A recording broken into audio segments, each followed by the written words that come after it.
প্রথম প্রশ্ন হচ্ছে যে সুন্নাতুল ফাজর তিনি পড়তে পারেননি, কারণ জামাত দাঁড়িয়ে গেছিল। আর এটাই সহি সিদ্ধান্ত, ইদা উকিমাতিস সালাতু ফালা সালাতা ইল্লাল মাকতুবাহ।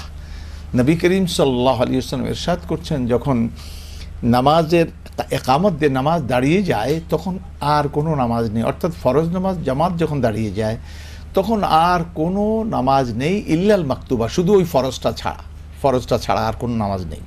তাহলে ফজরের সুন্নতে আমাদের দেশের লোকেরা পড়ে, এটা একবারে গালাত এবং গুনাহের কাজ হবে, শক্ত গুনাহ। নবী সাল্লাল্লাহু আলাইহি ওয়াসাল্লামের এই শিক্ষার সম্পূর্ণ বিপরীত। কোন মৌলবীরা এটা বলছেন আর এটার উপর চক্ষু বন্ধ করে আমরা চলতেছি। তাহলে এখন আপনি কী করবেন?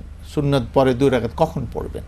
এইটি দুটা মত আছে। একটি মত হলো এই দিনের ফজর সুন্নত তো, কাজেই সেই দিন জামাত শেষ হওয়ার পরপরই আপনি 2 রাকাত পড়ে নেন সূর্য ওঠার আগ পর্যন্ত, অন্য কোনো নফল নামাজ পড়া যাবে না, তবে এই দিনের ফজরের সুন্নত আপনি পড়তে পারবেন। আরেকটা হলো সময় আর থাকলো না, সূর্য উঠে গেছে তো সূর্যের পরেও তিনি পড়ে নেবেন, কারণ নবী করিম সাল্লাল্লাহু আলাইহি ওয়াসাল্লাম এটা তিনি এই ফজরের সুন্নতকে তিনি কাজা করতেন, যখন ফওত হয়ে যেত এটা তিনি পুরো করতেন। আবার সফরও তিনি পড়তেন, এটি খুব গুরুত্বপূর্ণ সুন্নাত।